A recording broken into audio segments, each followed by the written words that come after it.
I'll give you a bit of an introduction and give a bit of a rundown for everyone on what we're going to cover this evening. But first of all, I want to say welcome to everyone, especially the Our Cow team. So tonight we have David, who is the co-founder and COO of Our Cow, joining, as well as Bianca, who is co-founder and CEO. Do you want to say good day, guys? Hey everyone, thanks for joining us. Can't wait to talk over our story, and welcome. Awesome. We also have a special guest, Courtney Joyce, who's joining us, who's an investor in Our Cow from their previous round. We're going to go to Courtney a little bit later in the webinar to give an investor's perspective, but yeah, really appreciate Courtney joining as well. Thanks for that. So yeah, my name is Marty. I'm from Birchal. So we're the equity crowdfunding platform who's very proud to be hosting the Our Cow investment offer. I'll give you a little bit of a background as to what we're going to cover this evening, and then just give everyone a bit of an idea about the run sheet. So what we're here for is to get to know the Our Cow team a bit more and talk about this investment offer, which is going live next week. In terms of what we're going to cover tonight, we've got a bit of a question, sort of interview style question for the Our Cow team, which we'll run through for the first 15 to 20 minutes, talking to Dave and Bianca about their story so far, their amazing growth and plans for the future. After that, we're going to go to Courtney to provide a bit of an update on what it's like to be an Our Cow investor, and his experience so far and why he got involved with the company. So that'll cover about 25 minutes. After that, we'll jump into questions and answers, which is what we're here for. So at any time tonight, if anyone wants to ask a question, please feel free to use the Q&A button below. So you can see down there in the bottom of your screen, Q&A. Chuck a question in any time. Don't have to wait until the end to get that one in there. The other thing that we can do tonight is we can upvote questions. So if you see a question that you want to ask or you particularly like, feel free to go down there and give it a little thumbs up. That means that we can get to the questions that everyone wants to hear sooner rather than later, and make sure we prioritize that. So the question and answer period will run for about 30 minutes. All up will go for about an hour. But yeah, really appreciate everyone taking a bit of time out of their evening to join us tonight. So without any more ado, I'll get into the Our Cow story and introduce Dave and Bianca. So like I said, it's been an amazing journey so far. So Our Cow started in 2019, and in just 4 years, they've gone from $0 to $20 million in revenue. They have an annual subscription retention rate of 79%, which is outrageous in this industry. 90,000 orders, more than 150 farmers on the platform, and a huge waiting list of more farmers wanting to get involved. 75,000 followers on social media, and the largest webinar registration audience in virtual history. We had to upgrade our Zoom account just to get everyone in here tonight. So if we were in the basketball hall at the local centre, we'd be packing everyone into the rafters and pulling in some extra chairs. But yeah, great to have Dave and Bianca here, and I'll jump into some questions right away. So as I've just run through their team, it's been a wild ride the last little while. We'll get into all the story in a second, but I just want to maybe go back to what you guys were doing before Our Cow, so we can get a bit of an idea about your background and what brought you to Our Cow as a business. Maybe Dave to start with. Yeah, thanks, Marty. Mate, I grew up on a cattle and banana farm in the Gold Coast hinterland. My family were sort of 5th generation farmers there. Had ladyfinger bananas and beef cattle, or dairy cattle in the beginning, and then beef cattle.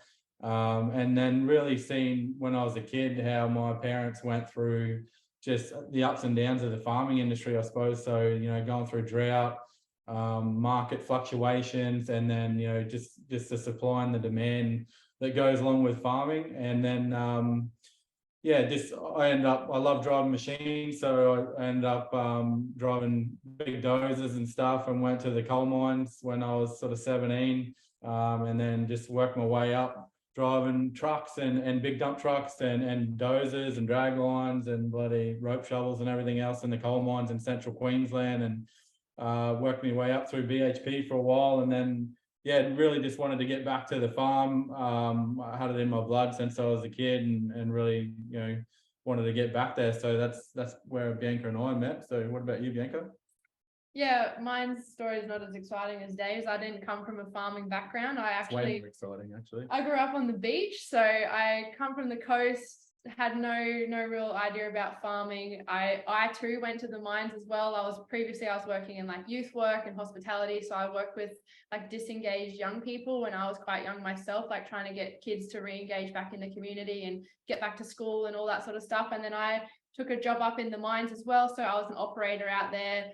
I was out there for 6 years. That's where I met Dave, and we met out at the mines, and you know, one thing led to another. Fell in love with the cowboy. We bought a farm, and I thought it was going to be all amazing and beautiful sunsets and riding horsebacks, but it was so far from that dream that I had. We bought our farm in 2017, and Dave moved me into a shed with no power, no running water, in the middle of nowhere, and yeah, we had the farm it was a big reality shock for me to move onto a farm and to be like moving from the city to those kind of conditions, and just really learn the farming from the ground up and everything that's involved in that. Oh, that's great. Thanks for that. I mean, yeah, keen to learn a bit more about the farm. Can you give us some details, like where is it? You know, what sort of livestock do you have on there? How big? Yeah, give us a bit more details about the farm. Yeah, so our farm's about 3 hours inland from Byron Bay in New South Wales. We have just over 2,000 acres, and we run beef cattle on our farm. We rotationally graze, we regenerative farm it. We really, you know, our block is not the best farming block by any means, but we try and make do with our little patch of paradise with what we've got. You know, it's a fair bit of native forest country, a lot of native pastures and grasses, and it's a nice place, and it's our little piece of paradise. Yeah. Absolutely. Yeah, I've been lucky enough to do a few phone calls with the Our Cow team in the last few weeks. And one time David took a call in the paddock, and I had to ask him if that was a virtual background or if it was, you know, the real landscape there. And it was so scenic. But yeah, it looks like a beautiful patch of earth you guys got there. And so, but you know, like I think intertwined with the Our Cow story, and Bianca, you were alluding to this earlier, was, you know, it wasn't as easy as you might have thought on the farm, and particularly in 2019 when Our Cow, the idea for Our Cow came about, it was a particularly tough year. Can you talk to us a bit more about what was going on then, and where the idea came from? Yeah, well, I guess to take a couple of steps back, like getting onto a farm as a young person is quite difficult in itself. Like most young people that go on to farms have either had succession plannings or had farms passed down to them. Dave and I weren't that. So we, as a young person, you need in excess of like 40 to 50% deposit to buy a farm to start with. So compared to buying a residential place where you only need 5%, you kind of have to come up with a ridiculous amount of money to actually purchase a farm, and then to stock the farm after that. So we had to buy livestock. We were already, you know, in a lot of debt to start with, and then we'd come into a really bad drought 2 years into owning the farm. We had the worst drought in Australia's history, combined with bushfires as well. So we had the Black Summer bushfires come through our farm and destroyed nearly 70% of the farm, and we were selling our livestock as a loss because it was so dry. We were running out of feed, we were running out of water. We couldn't afford to keep our livestock on our farm anymore because we just couldn't afford to feed them. So we were selling our livestock at a loss, and it was at that point where we were like, what can we do to secure ourselves a price so we don't have to go through this anymore? And we knew that there'd be so many of other farmers in the exact same boat as us, where as a farmer, it's just completely variable. You're in a variable market. You're always dependent on the weather and the market conditions. And it's just fluctuates so much that you kind of need to be able to guarantee yourselves a price, because there's no other industry in the world where you don't know what price you're actually going to sell what you produce. Yeah, typically the old rule of thumb for farmers is we buy at retail and we sell at wholesale. So it's you know, it's the ask about way of how businesses usually run. Yeah, absolutely. And you know, like that sounds like some tough times, but obviously with never waste a crisis is what they say. And I guess that leads us to the Our Cow story. Before we jump into that, just had a question come through about if this webinar is being recorded. So just wanted to highlight to everyone that it's definitely being recorded. You'll have a copy of the recording probably by midday tomorrow. So yeah, if someone couldn't make it, a spouse or anyone else, yeah, don't worry about that. We've recorded it and we'll get it to you ASAP. But jumping back into the story, so, you know, I guess, Bianca, you're talking about, like, you know, where the idea came from in terms of securing a fair price for your livestock. Can we jump to, you know, like the early days of Our Cow, you know, like maybe when you know, first setting it up, like, did you build a website? Were you just trying to sell one cow? What did that look like? Yeah, so we actually just started a Facebook page. We advertised, we had this one steer on our farm. We're like, he's going to be awesome. We'll sell him, and we're not butchers. We have no idea how we're going to cut it up, how we're going to deliver it, how we're going to sell it. We had no idea. We just had this idea that we'd sell beef. So we started a Facebook page. We got all these, like, couple of messages came in. They were avid, like, inquiring about it and everything else. So we ended up selling 6 bodies of beef in our first delivery, and we were like, oh my God, where are we going to get all this meat from? We don't have that much. How are we going to deliver it? How are we going to cut it up? So we really just fumbled our way through it, and we're able to connect with like butchers that helped us out to process it. We borrowed a cold room trailer. We hooked it up to the back of the Toyota. Me and Dave drove all around Brisbane, all around these one-way streets, trying to work out how we're going to get to all these people's houses and deliver the produce around. So that's really how it started in 2019. It just started off with Dave and I and a butcher trying to work out how we do it, and it's grown so much ever since then. But that's really the start. Cool. So from that initial Facebook post, did you get a lot of interest? Were people really keen to buy meat off you, or was that a bit of a slow burn? I think the first one, a bit of a slow burn, like people were sort of picking it up, a lot of friends and family and things like that. But it just picked up really quickly after that one. We still have customers now that buy from us from that first delivery that Dave and I did ourselves. Awesome. And what were they saying, those initial customers? Why were they excited about using our cow? Was it, particularly like the produce, or, what was it that was grabbing their attention? I think just really knowing where their product was coming from and the farmer behind it put a face to someone that had worked really hard to produce that food for that family to sit down, and they really appreciated it, and they knew where their food was coming from and how it was produced. And I think that is 100% how our business still rolls today. We provide transparency and traceability of all of our products, and we want people to sit down and know what they're eating comes directly from that farmer, and they're the farmers that we work with, and we're really proud of that. Absolutely. Yeah, that paddock to plate model is something that people are talking a lot about today, but it sounds like you guys are pioneering it back then. Particularly like with your business, something that I found really interesting was how you solved that problem of, packing and shipping meat. Like, as someone maybe coming to this new, maybe you're talking about the initial idea, they might've been saying to you, well, how are you going to put that, that nice steak in the post and send it? I know you've got a pretty sophisticated system for this now. We'll get into that later, but do you remember in those early days, what that looked like? Were you guys just driving over to people's houses, or did you find a solution to that in the early days?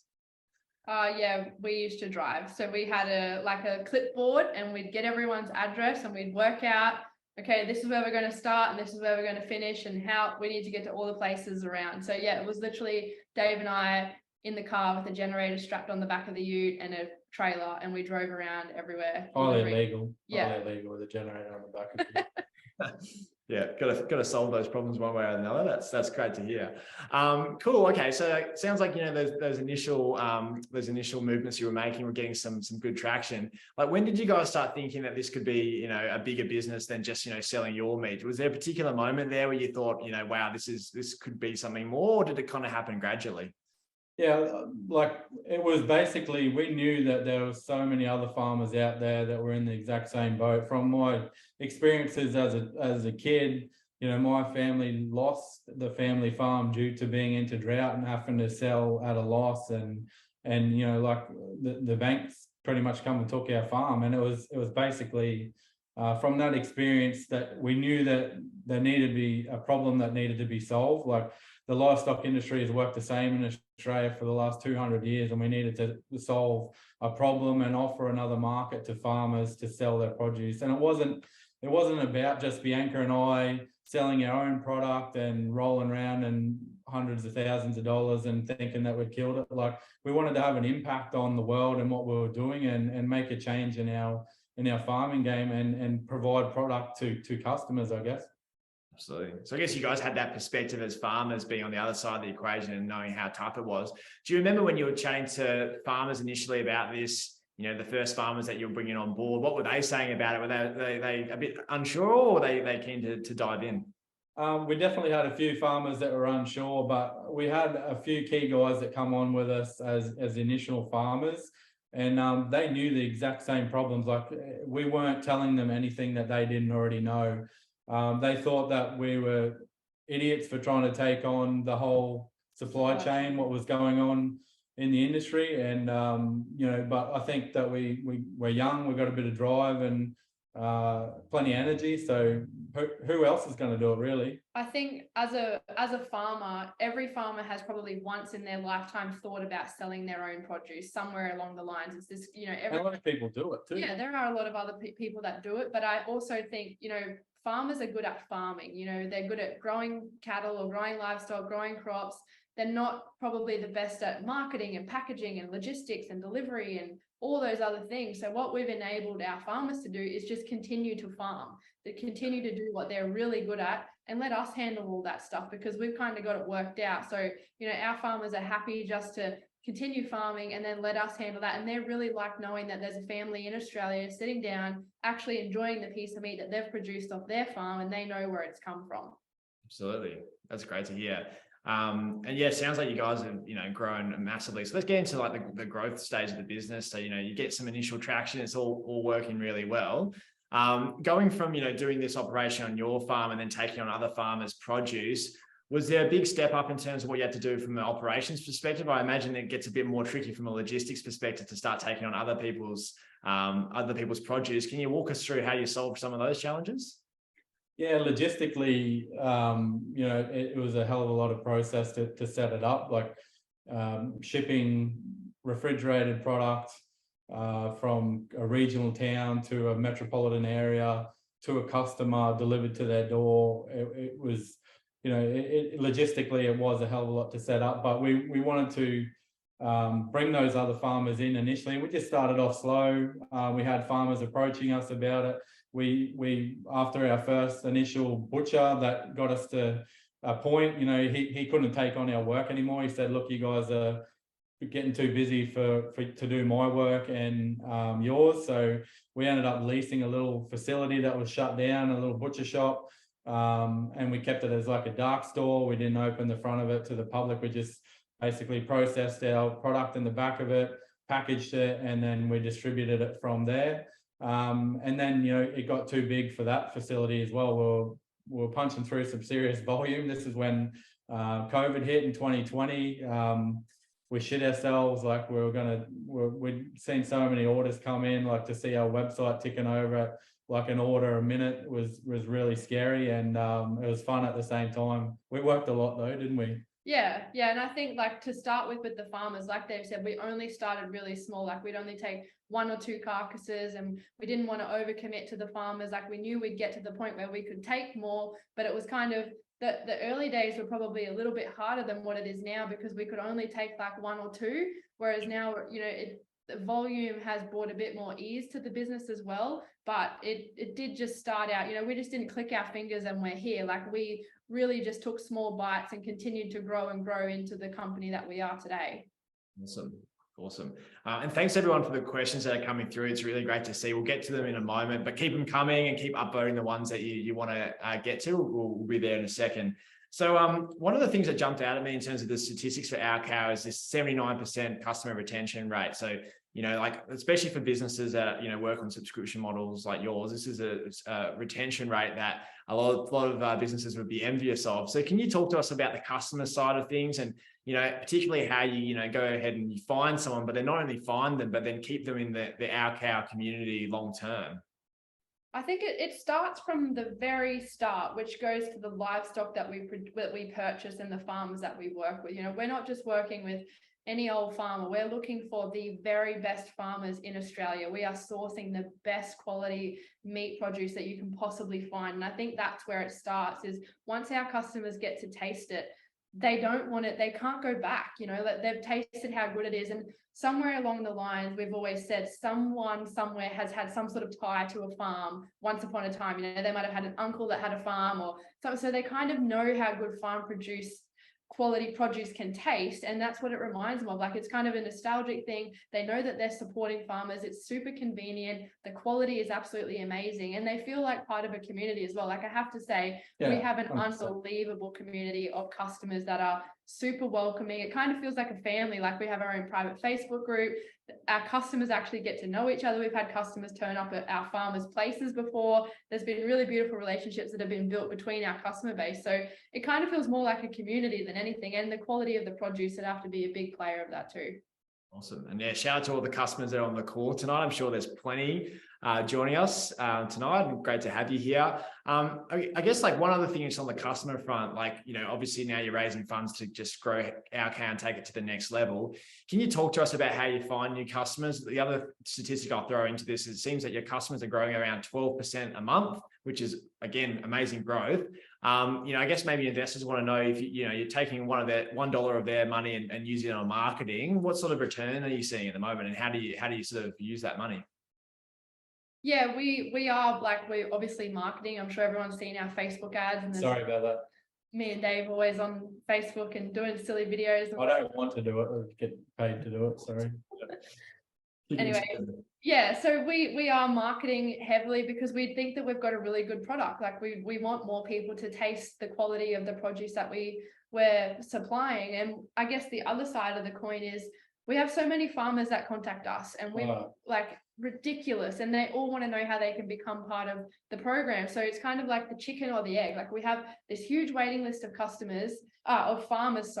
We need the customers to enable to help them. So yeah, we do have really good marketing and a really good growth rate in our marketing, and a good return on ad spend as well. So we're not just blasting and hoping that people buy. Like there's a lot of thought that goes into it. There's a lot of strategy and a really good marketing technique.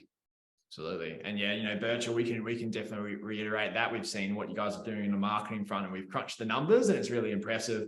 And Dave, don't sell yourself short. All the videos that we've featured with you have done really well. So I think you have to be doing. I feel like I've sold my soul to sell meat online. Thanks, Bianca. It's just too good at it. Dave, a question for you now about like the team. Keen to hear how that's sort of grown over time, and what team you've sort of got at the moment to take our cow forward. Yeah. Thanks, buddy. Like, I don't know how that we've attracted the people that we have into the business. Like, obviously, it's not just me and Bianca anymore, packing mince at 9 o'clock at night on a Sunday night. We have a really good team in our production, our marketing team, our IT team. We've just got an IT team now as well. But also the directors in the business, we've got some grey hairs around us now, I guess, that have got some experience and can help us guide us down the path of success and business success, because they've done it before.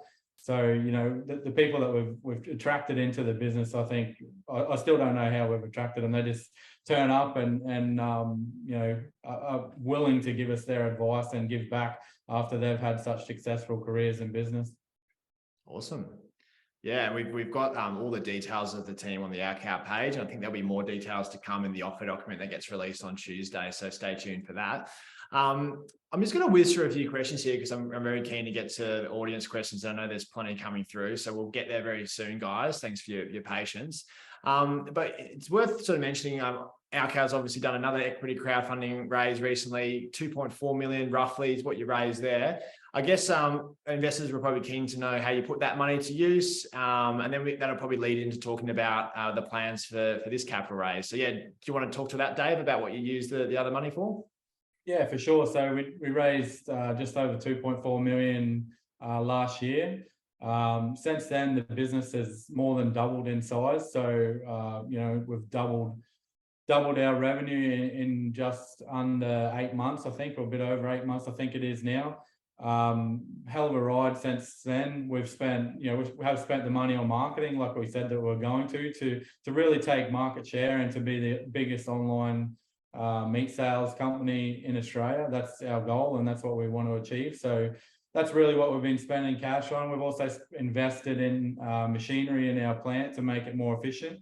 Obviously, we put out a fair amount of meat now out of our production plant, so we have to invest in that to keep it growing and keep that the labor costs down as much as we can. So those are probably the two main things that we've invested the cash in since the last raise.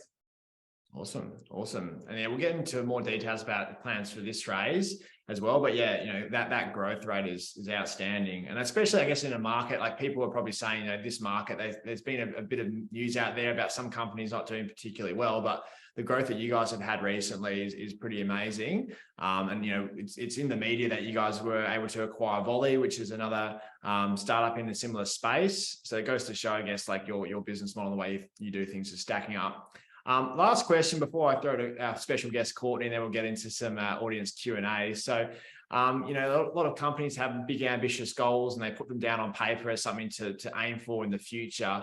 I guess, like, thinking about the future and, you know, where our cow might be in, you know, 5-10 years from now. I know you've got ambitious goals to grow your exclusive eaters club, you know, to reach as many Australians as you can. Can you talk to us about what you think that looks like in your sort of wildest dreams? And then maybe investors also want to know, you know, where our cow might be going in terms of exit paths and where you see that in the future. Yeah, I'll talk to the growth plans. You can talk to the exit. So I guess for us, like I mentioned before, like the amount of farmers that contact us is just crazy. I think we have over 500 farmers on our wait list at the moment to get into the program. So, and it's starting to be that they're not just meat farmers, you know, they're not just beef, pork, lamb, chicken anymore. There's lots of other produce that is in the exact same boat as a beef cattle farmer or a lamb farmer or whatever.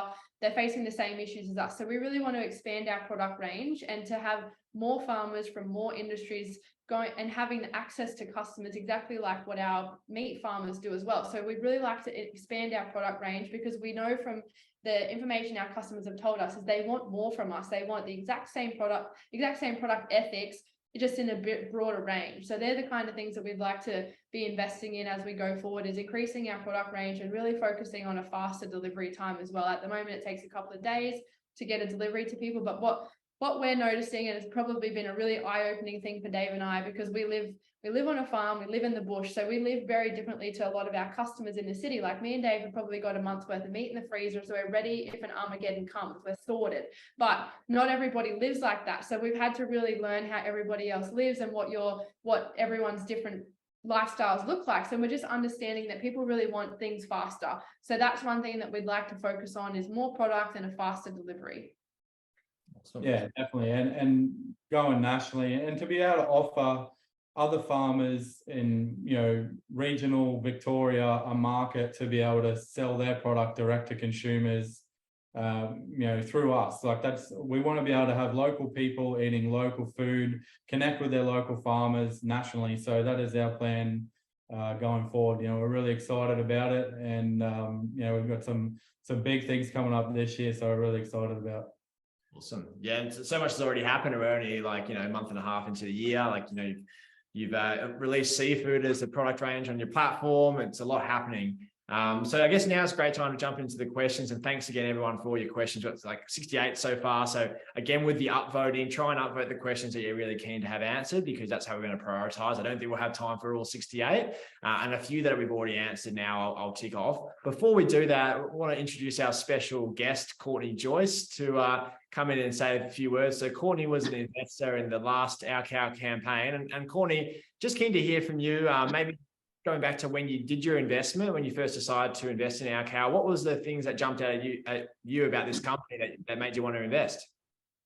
Thanks so much, Marty. Mate, there was lots and lots of things, right? Like I followed the Our Cow journey from the very beginning when I watched Dave and Bianca scoot up the east coast of Australia, you know, delivering meat out of the back of their ute. And it caught my interest. It was, you know, two farmers that are obviously very passionate about meat, delivering it, you know, door to door. I spent a lot of my childhood school holidays on my grandparents' wool farm. They had sheep, and like I know what this meat tastes like, right? I know how passionate Australian farmers are, and for me, you know, I saw Dave and Bianca as the people that were trying to deliver that to our nation. And you know, there's a lot of people that have never tried the meat that we farm. You know, like grass-fed meat.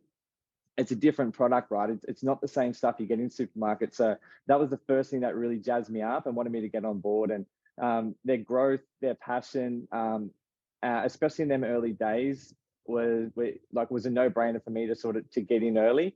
Of course, like any investment, right? You're like, hey, what are these guys going to do?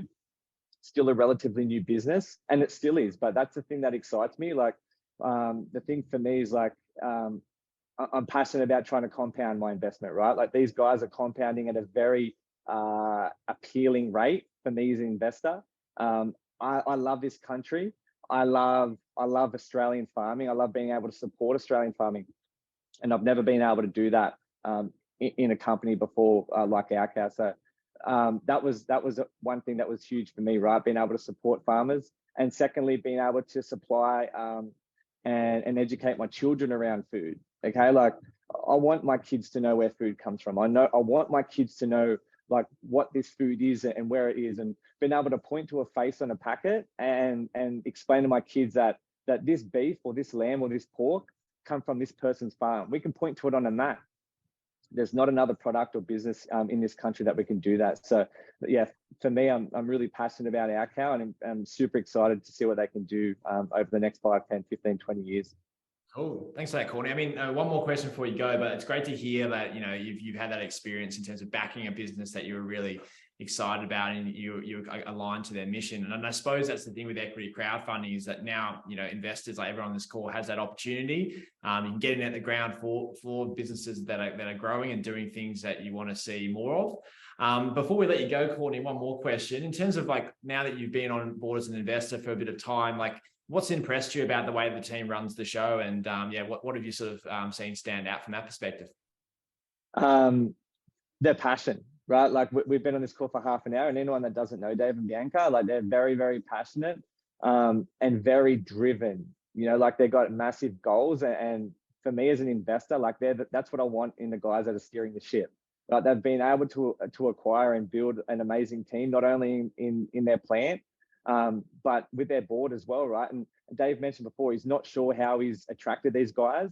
It's very evident to me how he's attracted them, right? He's put himself in a position of growth. Both Dave and Bianca have, right?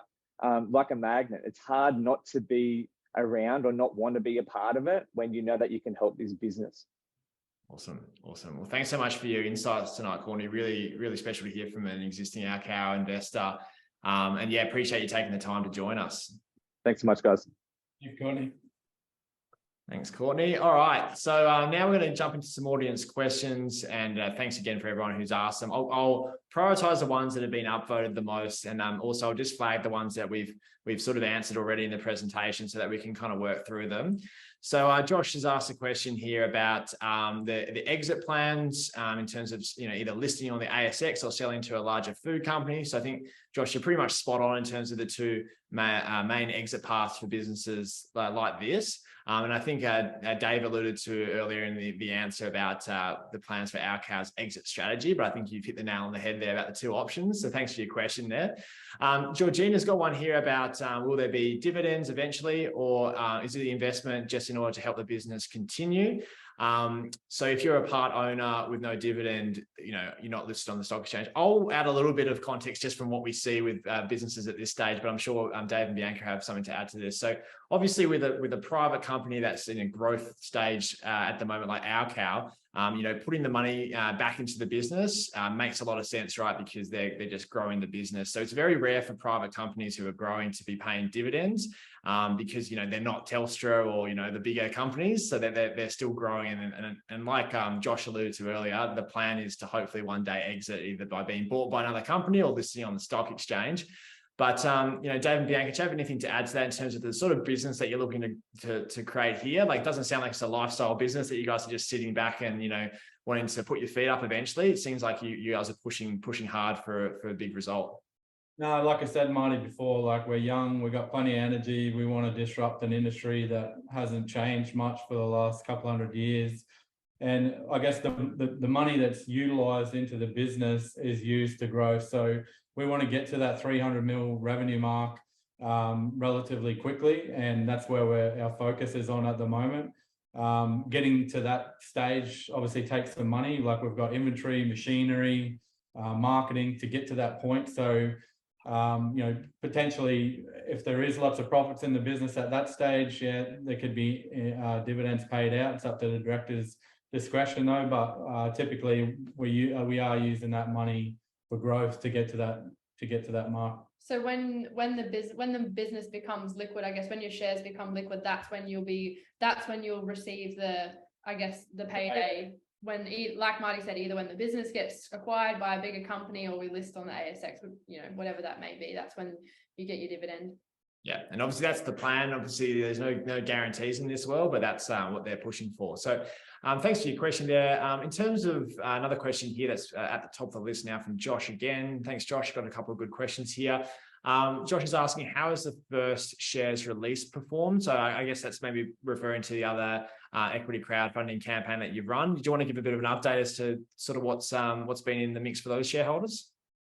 Yeah, so the first lot of shares, it was a $25 a share purchase price. These lot of shares will be a $50 per share purchase price. Obviously, the business has more than doubled in 8 months, and we want to, you know, the guys that invested first up and believed in us, you know, last year, the business has performed. Like, so they've doubled their investment at the moment. Absolutely, and that was in how long was that? Since May last year, so 8 months. Yeah, awesome. That's good to hear. So everyone in that last round's obviously you know, experienced that growth, and you know, that's the plan, I guess, for this time around too.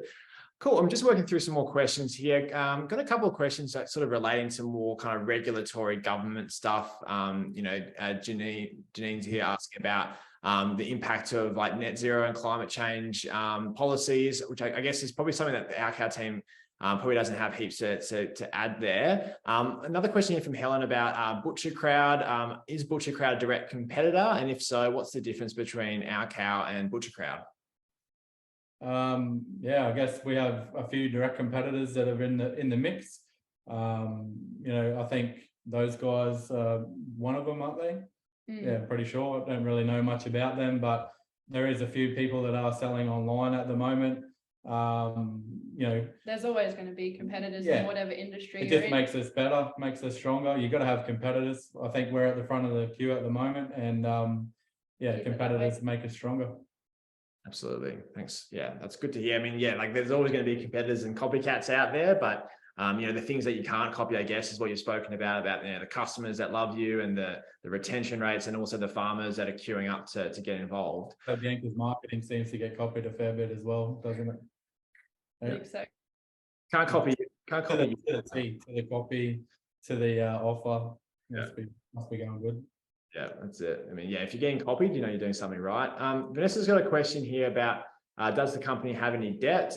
More details will be included in the offer document about this, but do you guys want to talk to that at all in terms of, you know, debt that you have at the moment or debt that you've maybe paid off in the past? Yeah, of course. Like, we started this company with nothing. We had basically a green shirt on our back and started and got to where it is now. So we've had to take on some debt for machinery and processing equipment. So yeah, we do have some debt for that. It's not a huge amount though, but it'll be released in the CSF offer doc when it comes out on Tuesday. Awesome. I mean, yeah, that's good space to be in, and you'll disclose all the details in the offer document. So definitely refer to that, Vanessa, in terms of more details about debt. We've got another question here about distributing dividends, which we've sort of already covered. Got a question here from Vicky. So yeah, like Vicky's just asking here about what is the return on investment if putting in 10K? When is the return? How does that all work? So I guess this is maybe something that I can add a bit of context to as well, Vicky. So, you know, you're putting in money now for Our Cow, you'll be given shares and ownership in the business. So, you know, like we've alluded to it a couple of times, and, you know, when we're talking about exits, you know, you own those shares, and, you know, usually what happens when we're talking about, you know, getting some return on investment is either someone comes along and offers Our Cow some money for those shares and you can sell them, or if Our Cow gets to a big enough stage and they want to list on the Australian Stock Exchange or another market, then you can just go ahead and publicly trade those shares. So generally, those are the two main ways to get a return on investment. But, you know, you're investing in an early stage of a business like this. It's high growth, but, you know, that comes with risk. So with risk, there's going to be a reward. So that's just the general thing we see with these types of offers. But like Courtney was saying before, you know, the unique opportunity here is you can back a business if you really believe in it at its early days and be on the path with them. Yeah. Cool. I've got a question here from Laura about how do you vet the farmers that you decide to partner with? You know, grass-fed is particularly important to Laura there. Do you guarantee the meat is always grass-fed, or, you know, is there any other vetting process that you guys use? Yeah, 100%, Laura. That's a great question. Like Bianca said before, we don't just work with any farmer. We don't process just any old product. Like, we have a pretty strong vetting policy. We have a livestock manager that meets any farmer before they come onto the program. We have stat decks that the farmers fill out before they process any cattle with us. We really inspect their properties and their animals before the supply comes in. And what, the first couple of times that a farmer comes onto the program and supplies us livestock, we work really closely with them to get the right product, the right article, and just make sure that they are looking after their animals and their environment. They're doing the right thing when we're not around, when the cameras aren't around. They're in line with our vision and our mission. And we want to work with good people as well. We don't, we're not in it to work with everybody that's going to bloody pull a Swifty when we're not looking. We're trying to work with people that are good quality people that are doing the right thing. Awesome. And I guess, you guys come from the farming background, so you've probably got a good BS detector when it comes to that sort of stuff. So I'm sure you can go there and kick the tires and understand what's really going on. You can't bullshit a bullshitter, Marty. Exactly right. Awesome. But thanks for that question. Really good one. Got a question here from Amy. Alan, thanks for your question. So Amy's asking here, as you increase the number of farmers and they start to come from other states which aren't near your existing casino facility, how do you plan on handling processing meat from these farms? Will they be transported long distances to casino, or will you be setting up facilities in other states? Great question again. Yeah, that's definitely on the cards this year. So that's one of our big plans this year, is to be able to, like I said before, we have a processing facility in Casino that services, this northern New South Wales, southeast Queensland region for farmers, and down to sort of the Hunter, Sydney area. We don't like the fact that we want animals on trucks for hours and days at a time. So our next plan is to be able to establish a facility that's closer to the southern markets, to be able to have local Victorian farmers and South Australian farmers supplying local South Australian and Victorian customers. And then we're looking to go to the west too. So, we've got heaps of customers in Perth that want to be able to support local product and produce, sorry. So, that's the sort of steps after that. Awesome. Yeah, so obviously it's a bit of a game of chess when you're sort of looking at the logistics stuff, but sounds like you've got a pretty good plan there. Follow-up question here from Amy about additional benefits, rewards, in terms of what you guys are going to be offering. We're having a chat about this today, but do you guys just want to give a bit of information to your investors now about what you're thinking in terms of rewards? Obviously, not all companies do this, and there's reasons behind it. Yeah, I guess I don't want to take people's money and then give it back to them in a big mob of free product or something. It's just on the same sort of area to me as dividends. I guess the money that we're looking to bring in and have investors' money tied up in the business is meant to be for growth and to get the company to its final destination and its goal. So I guess we could potentially be offering free meat for a year or whatever to our customers, but it comes to a cost to the business. And I don't think it's probably a smart investment really as an investor, like for myself, if I was going to put money in. You'd rather see the money go into the business for growth. So you can get the payday in the end.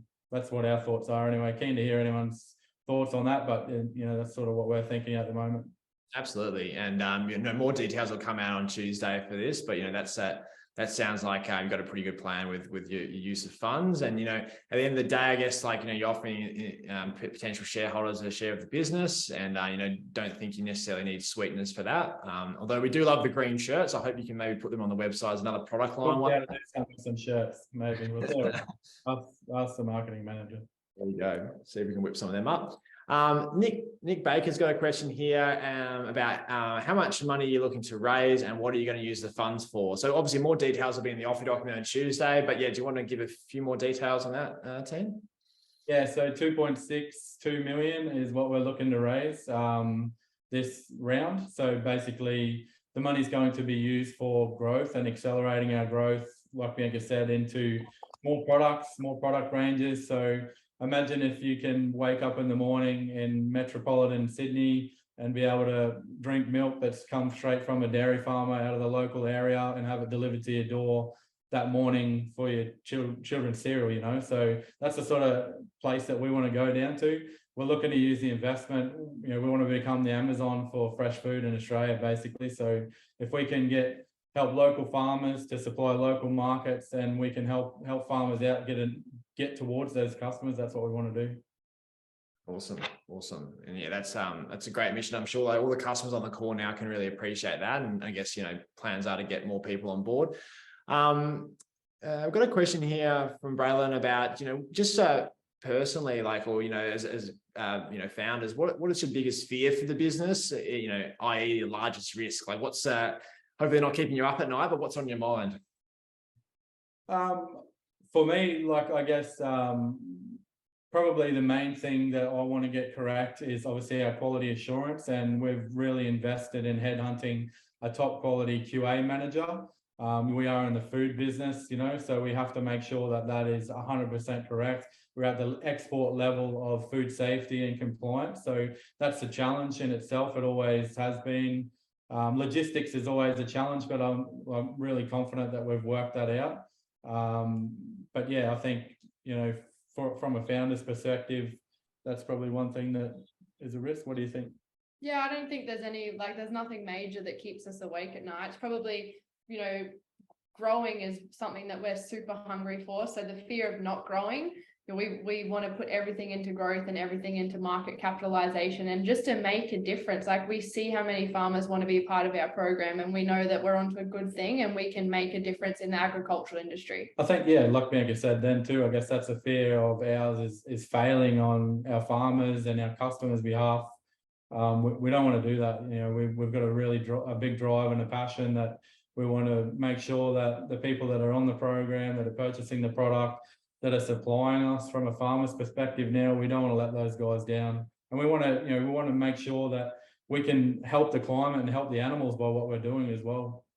Yeah, absolutely. I mean, like that's the thing with the partnership model that you have. Obviously, you've got a vested interest in helping the farmers, and they obviously appreciate the work you're doing. But I'm sure that's something you think about very carefully as well. Thanks for your question. Got another question here from Hugo. Good question, Hugo, asking, why did you decide to crowdfund as opposed to other capital raising avenues? Yeah, I think, well, I believe that, you know, if we've got 1,200 or 1,000 people that are invested in the business, we've got another 1,000 people that are spruiking our cow and that will probably never go anywhere else to buy their meat. They want to get their message out.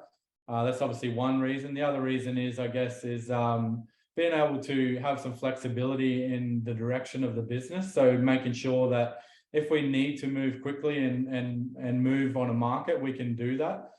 Traditionally, some of the funding avenues that companies go down, they do get hamstrung by investors, by, you know, like taking majority shares in businesses and having board seats. So that's probably one thing that I would say while we've gone down the crowdfunding path. But who's to say that we won't use some traditional funding as we go forward? Absolutely. Thanks for clarifying that. So Chris has got a question here about what makes our cow, what's the competitive advantage essentially, and why can't it be replicated by some of the competitors we've talked about tonight? Yeah, I think quality and product, the quality of the product, the story behind it. Yeah, really the first to market as well. We do think that we are the market leader, and, you know, market leaders are usually pretty hard to displace. So that's why we are getting some more cash in the bank to be able to capitalize on that and take us to the next level in that market capitalization. Just get more people coming in. The growth has come because of it's blue ocean in front of us, really. And I guess the community that we've built as well, like we have a really unbelievable community, from farmers to customers to followers to supporters to staff. Everybody that's part of the Our Cow community is helping what's drive the business and is what makes us different. You know, we're not just selling meat, we're actually changing people's lives. Like there's farmers that rely on us. Their kids now have a future on the farm because of our business. And that's something that not every company can say that they do. Yeah, and I think, you know, from a competitor's perspective, like everybody can, or people can drop ship a bit of meat or buy meat off a wholesaler or you know, and then put it up on their website and try and sell it online, which is fair enough. Like, but it's not changing an industry. It's not having an impact on farmers' lives directly. You know, there's a lot of probably stuff out there that gets put out there from a competitor to say that it's directly supporting a farming business, but it's probably going through 3 or 4 different meat wholesalers and, you know, an abattoir and everything like that to get to that customer. We work directly with those farmers, and we see them, we talk to them, they supply us their product, they believe in what we're doing. So that's the competitive advantage for us. It's a lot harder, don't get me wrong. It's like, it'd probably be a lot easier if we sold t-shirts in our next business, but you know, it's what we've chosen to do and have an impact on the industry. Yeah, absolutely. And I think that kind of shines through in all the work that you guys are doing. And then, you know, cutting out the middleman, I think just sort of is what's obvious to me there is, you know, like, you know, when you can have that direct relationship, you get this transparency, like what Courtney was talking about, and you can have those conversations, whether it's with your kids or whoever, about where their produce comes from. And it's a great experience. So a follow-up question on this, like, you know, Matthew's asking here about, there's a bit of a narrative out there about people eating less meat, or, you know, like, you know, coming from certain groups. Like, do you see that as a potential risk for the business? Like, or, you know, is that something that you guys are countering in any particular way? Yeah, so it's not really something that we're nervous about or scared about or anything like that. We have like lots of recovering vegans and vegetarians as part of the OurCow community, and what they've expressed is they would rather eat meat that comes from a company like ours, knowing that the animals have been looked after, the environment is better off. And there's really a misconception around, you know, becoming a vegetarian or eating less meat for the environment, and it's not necessarily true. And that's starting to come out in a lot of studies now, is like, actually, you know, the plant-based movement or the meat-free movement actually has a more detrimental impact on the environment, and us as farmers really see that as well. Like, we go to a lot of farms that are, you know, broadacre cropping, and they're producing crops for that sort of industry, and it's actually, it's worse for the environment, you know. So I think there's a lot of education that has to come out about that. And obviously those plant-based companies have got their agendas to push, but the more that you dig deeper and realize that animal farming and animal production is a hell of a lot better for the environment and for our land, and our soil regenerative agriculture is better by producing animals. Another thing that I'd say about that too is we aren't about trying to get people to eat more meat. We want people to eat better quality product. You know, we don't want them to just go down to the supermarket and just be buying, you know, stuff there. We want them to be probably eating less meat, but better quality, I guess, is what we're trying to put forward. We think the more people that choose to eat meat that's come from an avenue like ours, that's sustainable, ethical, grass-fed, it is going to have a much better impact on the climate compared to choosing a product that's been industrially farmed. Totally. Yeah. And I think transparency is sort of something that shines through with what you guys are doing. Like, for a lot of people in their lives, it's so far removed about where their food comes from, and, you know, the processes that goes into actually making that. So the fact that you guys are putting that front and center with everything you're doing is doing some really good work in that space. Well, there's a lot of labels and that get put on the farmers nowadays, Marty. They, you know, like whether you're this or whether you're that sort of label. Like, I think people just want to know the story behind the farmer and what they're up to, and that's what we want to tell. We don't want to put labels on farmers and things like that. We want to just tell their story and what they're up to.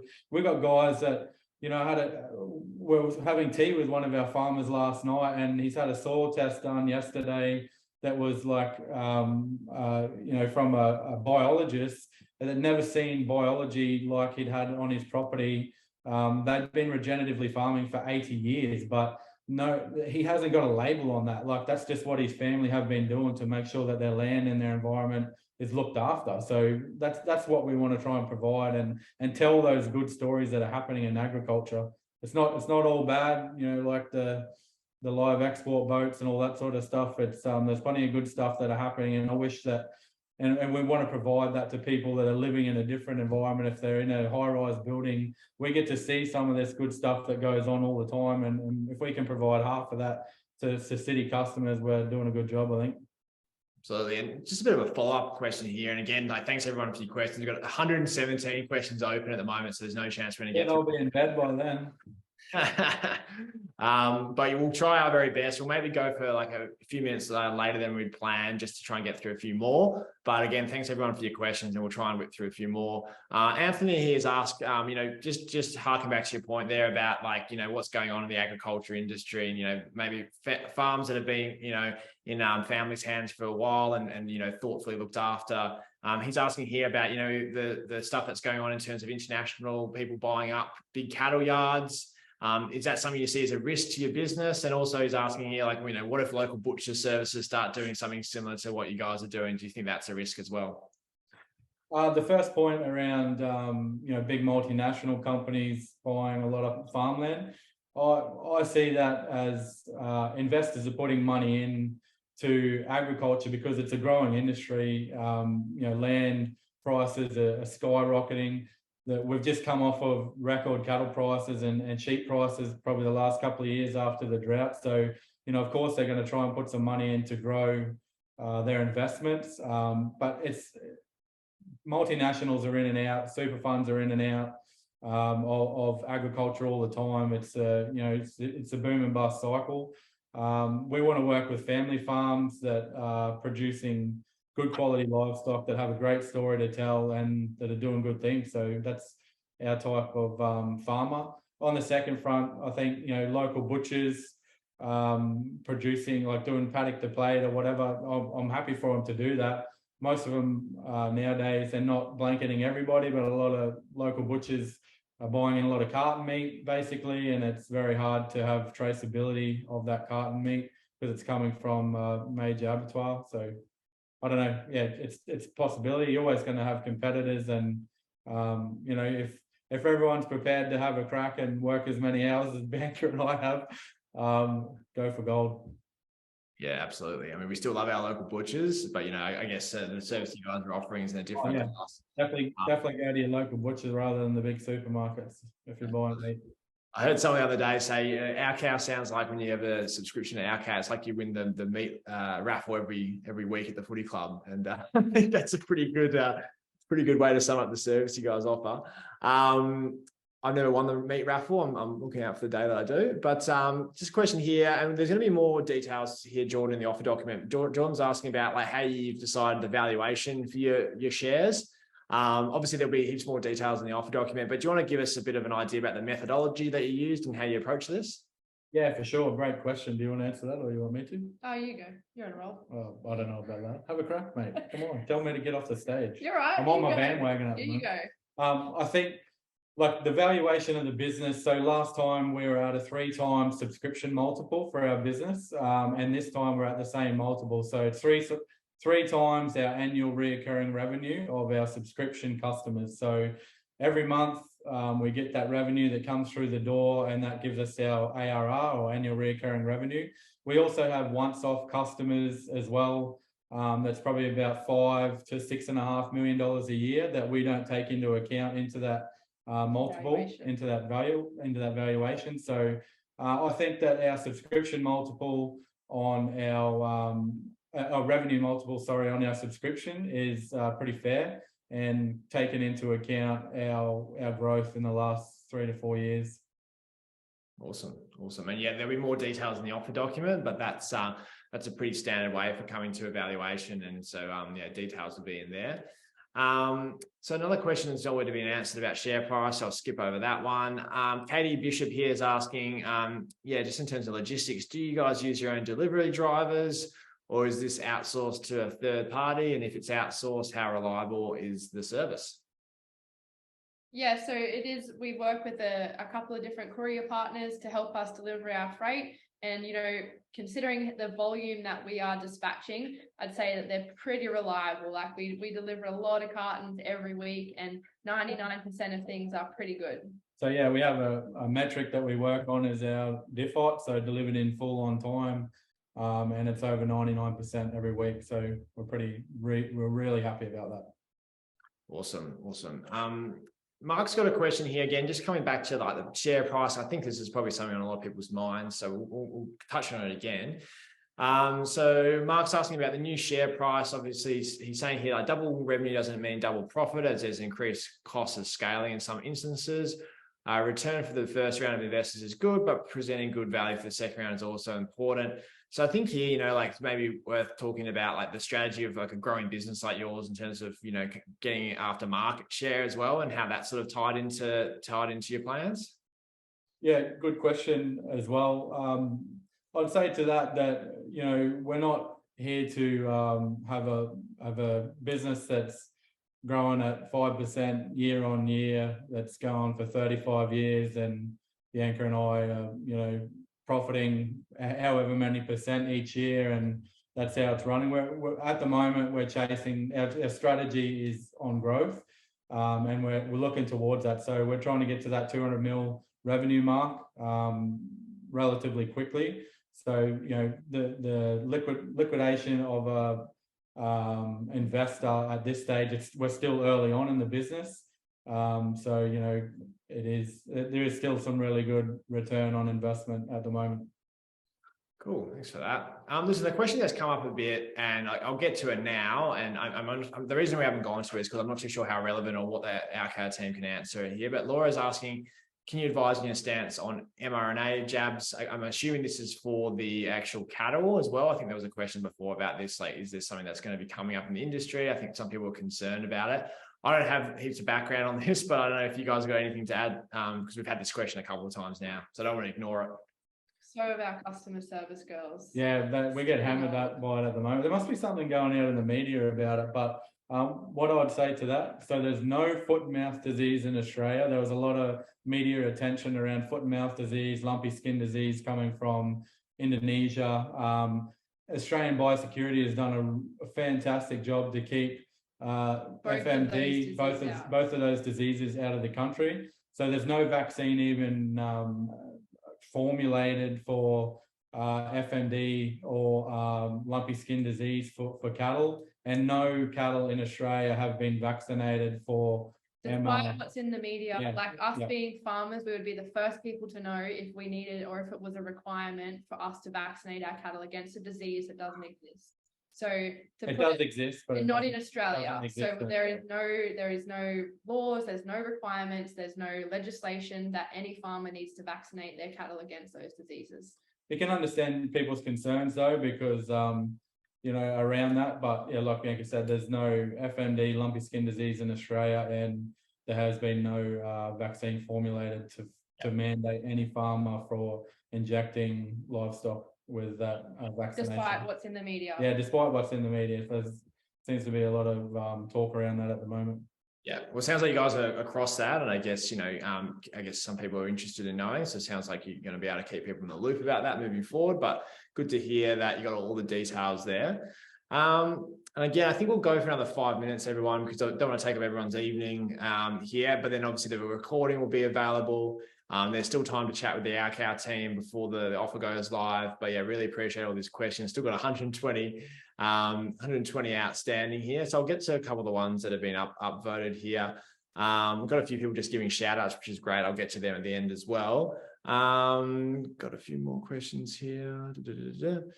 Okay, I guess the question here about like, can Outcow talk to like 100% ownership or like no overseas investment? I'm not too sure if you guys have thought about this in terms of your stance on like Australian owned versus international owned, but yeah, do you have any details to provide there? So we have no, Australian owned. Yeah, it's 100% Australian owned. We don't have any international investment in our cow. Yeah, absolutely. Cool. That's all good to know. There could have been a couple of people from overseas invest in the crowdfund last time, but I'm pretty sure that's 100% Australian owned. Yeah, absolutely. Question here from Angus, which I can answer about, do all applicants need to create an account through Birchal, even if an existing shareholder? So the answer is yes, Angus. And if anyone hasn't registered for your expression of interest, make sure you do so on the Birchal website. The reason being that we're the ones hosting this offer. There was another platform that hosted the other offer. So you've probably got an account with the other platform, but if you don't register for your account, you won't have early access to the Outcow offer when it goes live. And given the amount of interest we've had, you probably want to make sure you're getting in there early, because it's going to be closed to the people who have registered from the expression of interest when it goes live for the first little while. So we've seen a lot of offers, especially ones that are as popular as this one, sell out before that happens. So just a bit of a shout out to anyone on the call tonight who hasn't registered your expression of interest. Go to the Birchal website. You'll find the Our Cow page there. Plug your details in so you have access when it goes live next week. Cool. Let's have a look here. Just going through a few more of the questions. I think we'll go for just 2 more questions and then that'll be it for the evening. All right, here we go. What sort of customer and product volume do you currently have? Can you quantify the percentage like growth you expect in 2023 with the Birchal investment added? I guess this is a question about growth and then maybe product line growth as well, if you want to provide some details there. Yeah, so customers, we're sitting over 7,500 current subscription customers. So that's roughly around that $2,400 year mark on how much they're spending per year with us. So you can do the math on that, I guess, for customers. Just that's only subscription. That's only subscription customers. Like we said before, we have around that $5 to sort of $6.5 million a year in ad hoc customers as well, and they're really consistent. So they're the people that aren't purchasing on subscription, but they do buy bulk orders. So product, like from our last raise, I guess, you know, we've more than doubled our revenue since our last raise, which was 8 months ago. We're looking to continue on that same trajectory this year. So, you know, the growth is still continuing. So that's what we're up against at the moment. And the product lines as well, like Bianca said before. Do you want to touch on that a bit? Yeah, like we've already introduced seafood, we've introduced free-range chicken and lots of other products within our current offering. So within the big pork, lamb, chicken, and now wild caught seafood. And we are going to continue to expand that range this year. Awesome. Yeah, we've seen the seafood come live on the platform recently, which is really exciting. Question here, and I've got a couple of just shout outs to give and then we'll kind of wrap up. Question here, talking about product lines from saying that live in Mackay, Queensland, and would love to see Australian grown fruit and veggie within the Our Cow service. Is that something on the radar? Can you give any details about that? Yeah, 100%. It's definitely on the radar, and watch this space. Awesome. We have 131 questions unanswered. I do apologize we didn't get through all of them tonight. There was a question here from Anthony just asking, you know, is there any way that we could get some answers to the people that didn't get the questions answered in this video? I think there are some options for people, potential investors, to contact the Our Cow team. Is that right, Bianca and Dave? Is that still happening? Yeah, if you need anything, you can email admin@ourcow.com.au and we'll be able to answer all of your questions. And also, if you've expressed interest through the EOI, we have been calling a lot of people that are expressing interest. So if you put your name down there and your investment amount and your phone number, expect a call from us and we can talk more over the phone. Yeah, obviously we've had over 3,000 people register for the expressions of interest as well. So, you know, we're doing our best to get answers out to as many people as we can. I'll probably just say to that, about the investment email. Do you want people to come to that or just the admin one? Maybe admin's fine. Yeah, just come to the admin. Admin@ourcow.com.au. Yeah, absolutely. We'll try and get answers to as many people as possible. When the offer goes live, there'll also be a discussion board. So if you still have some outstanding questions, you can chuck them in there.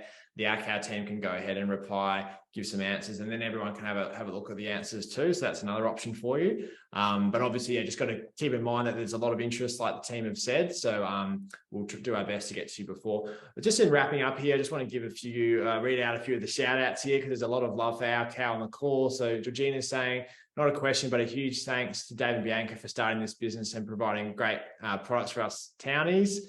So thanks for that, Georgina. And Chloe here saying, agree with you about the gifts and rewards. Please don't spend our money on t-shirts. Much better to put that back into the business. So had a lot more shout outs here as well. Those are a couple I just wanted to read out. Finally, guys, just in wrapping up, just throwing back to the team, is there any last messages you want to give to people on the call tonight in terms of next steps, or just thanks for showing up? Well, I'll just say, Courtney is still there. I just want to bring Courtney back in and just ask him, you know, like if he's comfortable to divulge how much that he put in last time, and we never met him before this, so like we're really happy that he's on board. Courtney, are you there? Yeah, I'm here, mate. Yeah, so yeah, like Dave said, like I didn't know Dave and Bianca. They're strangers to me. I was interested with their passion, with their drive. I invested $220,000 in that first round. And again, we just spoke about the valuation of this next round. So like from an investor, I'm incredibly happy with, you know, on paper, what that first commitment's done for me. Everything they have in the pipeline now with their like we already touched on it, right? With their seafood, with, you know, potential produce, like these guys have nationwide distribution of like refrigerated goods. Like it's incredible. You know what we can do, like the hard part in my eyes is done. We just get to scale this thing. We get to, you know, put good food on families in Australia and provide a heap of work for Aussie farmers. Thanks, Courtney. Yeah, no, that's all I'd say is make sure you register for the EOI, because once you register, you will get first access. Like Marty said, there's been a lot of people register, and that you as the EOI recipient will get first access to the offer when it opens. It'll be yours for a few hours before it goes to the public. So we really stress, register for that, get on board and when it opens, and jump on board with us. We're really, really excited for what the future holds. We've got some massive plans. We've got a really good team around us, and a big reason why, like Dave said before, there's a lot of people that rely on us now. There's a lot of farmers, a lot of families that are, you know, pushing us to grow and to get to the top, and that's where we're going to go. Yeah, one thing, or the last thing from me, I'd just like to thank everyone for jumping on and taking their time out. I know everyone's busy. You know, to spend an hour and a half listening to us ramble shit is really grateful for that, and really grateful to have new investors come involved. And if there's any previous investors that are coming online on the 21st of Feb, thank you so much. We won't let you down.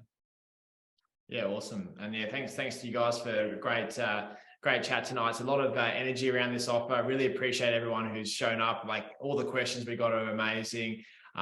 Great to hear from Courtney as well. So just in terms of next steps from here, like the team's saying, Tuesday is the day when it goes live. You have to be registered, and there's an expression of interest to get access to that. If you don't get access to that, it could sell out before the public sees it. We've seen this happen a few times recently. So big shout out to everyone just to make sure you're registered. But yeah, just massively grateful for everyone who showed up tonight and asked questions, and for all the great answers we had. Awesome to have all this energy in the room, and really excited to see what comes next for our cow. Thanks, guys. Catch you later. Bye. Yeah.